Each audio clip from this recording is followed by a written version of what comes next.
বলিউড অভিনেতা গোবিন্দ নামটা শুনলেই মনে আসে ৯০-এর দশকের একের পর এক সুপারহিট সিনেমা।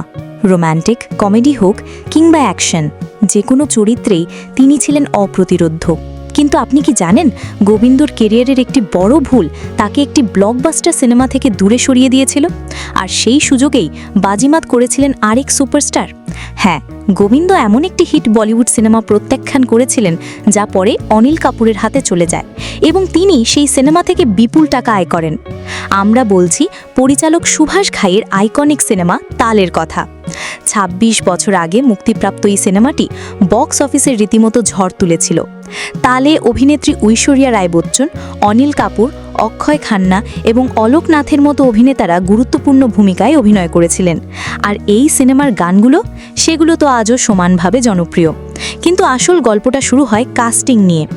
IMDb অনুসারে তাল সিনেমার পরিচালক ও প্রযোজক সুভাষ ঘাই প্রথমে অনিল কাপুরের চরিত্রটির জন্য আমির খানকে অফার করেছিলেন, কিন্তু আমির খানের কাছে এই সিনেমার স্ক্রিপ্ট পছন্দ হয়নি, তাই তিনি প্রস্তাবটি ফিরিয়ে দেন।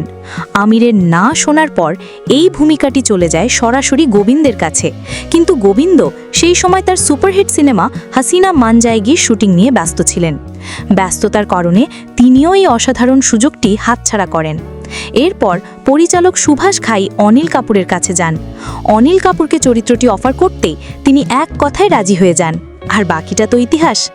এবার আসা যাক তাল সিনেমার বক্স অফিস কালেকশনের কথায়। স্যাকনিলকের রিপোর্ট অনুযায়ী মাত্র ১৫ কোটি টাকায় নির্মিত এই সিনেমা বিশ্বব্যাপী আয় করেছিল ৫০.০৭ কোটি টাকা। বলাই বাহুল্য, সেই সময়ে এটি একটি বিশাল হিট ছিল। তাহলে ভাবুন, একটি ব্যস্ত শিডিউলের কারণে গোবিন্দ কত বড় একটি সুযোগ হারিয়েছিলেন, আর সেই সুযোগকে কাজে লাগিয়ে অনিল কাপুর তার কেরিয়ারে যোগ করেছিলেন এক নতুন পালক। বলিউডের এমন আরও না জানা গল্পের জন্য আমাদের সঙ্গে থাকুন। ভিডিওটি ভালো লাগলে লাইক, শেয়ার এবং সাবস্ক্রাইব করতে ভুলবেন না। ধন্যবাদ।